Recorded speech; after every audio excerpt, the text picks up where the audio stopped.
Hey guys, Bob here, back in another video. Today we're going to be doing this thing called the choice of ... This one is the choice of a unnatural horror. So, Here Be Monsters is the first episode. New York, United States of America, 24th March 2013. It's 2:30 a.m. So this was in March 24th, 3 years ago. The sound of your bedroom door creaking causes you to sit upright just in time to see your younger brother slip inside. Alexander stands still, clutching his beloved teddy. I heard a noise, he says, his voice quivering. Should I tease him or should I reassure him? I'm going to tease him. Good, Alex, don't be such a baby, you reply, stifling a yawn. Alex steps back and disappears onto the landing with tears in his eyes. Soon you hear the familiar creak of the staircase. At 5 years old, Alexander was only 3 years younger. But you were never that much of a scaredy cat at his age. Considering a brief moment to get up and close the door, you decide against it and just lie back and sleep. Unfortunately, someone else has other ideas. An ear-piercing shriek seemingly tears you from your bed. With your heart hammering in your chest, you frantically search for the owner of the scream, but only find the room empty. You let out a sigh of relief. The house is quiet, but only for a moment. In your alerted state, you clearly hear the shout and the frenzied commotion that follows before the silence smothers them once more. It is nothing. I'll just head back to bed. Okay, I could do that, or I had better go make sure Alex is okay. I don't know. I want to check on Alexander. You get up. It was your job as the oldest to look after Alex after all and head for the bedroom door. Pulling your door open, you step out onto the landing, glancing about, and notice both your parents' and brother's doors are shut. Faint sounds emanate from downstairs, and you tell yourself that your father has just left the TV on. I had better check if Alex is okay now. Where would he be? I don't want to check downstairs, but I kind of do. I don't want to check Alex's. I want to check Alex's room because he might. I don't think Alex is. I think he's too scared to go downstairs. He might be with his mom and dad, but I think they would hear the noise too. So I'm gonna check in Alex's room. Knocking on the door, no one answers. You grip the door handle and turn it slowly before pushing it open. The room is messy and unusual. As usual, and you feel a bit bitter at this fact. Your own bedroom was always neat and tidy, because Mom would have shouted at you if you were ever like this. However, as it was Alex's room, he got special treatment. Now where's my dear brother hiding? Now where's that little creep hiding? Now where's that scaredy cat hiding? I want to say my dear brother, that little creep, I guess. I don't know. You start looking about the room, under the bed, behind the curtains, in the wardrobe, in the toy chest. He's not there. He's not here. I'm going to check under the bed. Carefully approaching to Alex's bed, you get down on all fours. It is his favorite hiding space. You think about the times you played hide and seek with him. He always hid under the bed. No matter how many times you found him, he would always try again. It was almost as if he expected you forgot about his hiding place. Unfortunately, he is not there this time. I don't know. In the toy chest. You walk to old musty toy chest. It had been in your family for generations. You used to hold your own toys, but now it belonged to Alex. He did not usually hide in here, but you want to be thorough. Unfortunately, he's not inside. Behind the curtains or in the wardrobe. I'm gonna check in the wardrobe. The closet is the scariest thing to me, so let's check there. Heading over to the wardrobe, your hands grip the handles and pull the door opens. They swing open, revealing all the superhero pajamas hanging up. Alex loves superheroes, and his all-time favorite hero was Spider-Man. You move the clothes to see behind him. Unfortunately, he's not hiding behind them. Let's look behind the curtains.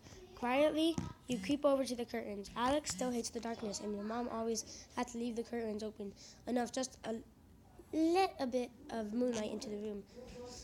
Briefly, you think of the night light gathering dust in your room. You often offered it to Alex, but he always said no. Alex hated clowns. You throw the curtains wide open. Unfortunately, he's not hiding behind there. He's not here then. Check mom and dad's room and check downstairs. I'm gonna check mom and dad's room real quick. Knocking on the door twice. No one tells you to come in. Gripping the handle with a clammy hand, you turn and push it open. Searching the room, you cannot spot your brother or your parents. Their bed is empty. It does not even show signs that they slept in it. Yeah, they've probably fallen asleep watching a horror flick. I don't think he's here, so I'm just going to check downstairs real quick. You sneak, oh god, we have a lot to read. You sneak downstairs as carefully as you can and reach the bottom without causing that dreaded fifth step down from creaking. It was the bane of your young life, trying to creep downstairs to take a cookie. That step would always announce your presence, and your parents would send you back to bed. Stepping away from the stairs, you feel your right foot slip. Unable to react quick enough, your feet give away and you hit the floor with a thump. Boop! I don't know. Getting back to your feet, you try to spot what you slipped on. It is too dark to make it out clearly, but you can just about make it out. A dark smear on the floor. Gingerly touching it, the substance with your fingers, it feels wet and vicious. You briefly consider tasting it, but wisely decide against it. Whatever it is, the smear seems to trail away further into the house. Moonlight is pouring through the window next to the front door. Bringing your hand into the light, your fingers are covered in a red goop. Blood, maybe? You shrug it off, chuckling cautiously. Stupid imagination. Following the smear as it trails towards the living room, and you see something slumped on the floor. The closer you get, the more familiar it comes. It almost becomes a game as your mind tries to guess what it is, but then you realize it's your father. Dad! Panicking, you rush to his side and grab him, trying to shake him awake. He does not move and you freeze as your hands come away, smothered in that same red goo from the bottom of the stairs. You try to move away when your father suddenly springs to life. Gripping your arms like a vice, he stares into your eyes and you see something in them that you have never seen before. Find your brother, he hisses as his hands tighten on your arms. Hurry! Your mother will keep them busy. Get Alexander out of here! His grip loosens, and your father's hands fall away as he slumps back to the floor. Your only earlier experience in death was when Dad died, when your parent hamster died, only what you read in books. I'm gonna say when my pet hamster died. I don't really think, yeah, okay. This was not the same, but you could tell Dad was dead. Standing up, staring at your father's dead body, you don't know what to do when then you remember your dad's last words. Ignoring that nagging feeling to get out of there, you burst through the living room door. Screaming, you glance around quickly, realizing that you're still in your bed. Moments later, your Aunt Elena and Uncle Tyler burst into your room, concern etched into their faces. What is wrong, Aunt Elena asks. Explain it was a nightmare. I tell him it wasn't me. I'm gonna tell them the truth. No.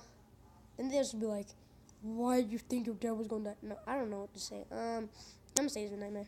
You embarrassingly reveal it was just a nightmare. Your aunt fusses over you, but your uncle just replaces a reassuring hand on your shoulder. It takes you a while to convince them that you're okay, but they eventually leave you alone. 7 years passed since you lost your family to an honest-to-God monster. In fact, it was one of the first documented cases, commonly known to the media as Case Zero. Bruh. You don't remember much about the attack, only recalling glimpses in your nightmares. It was your aunt and uncle who offered to look after you, and they both worked. Oh my god, what was that? I just heard something. Okay, well, who cares?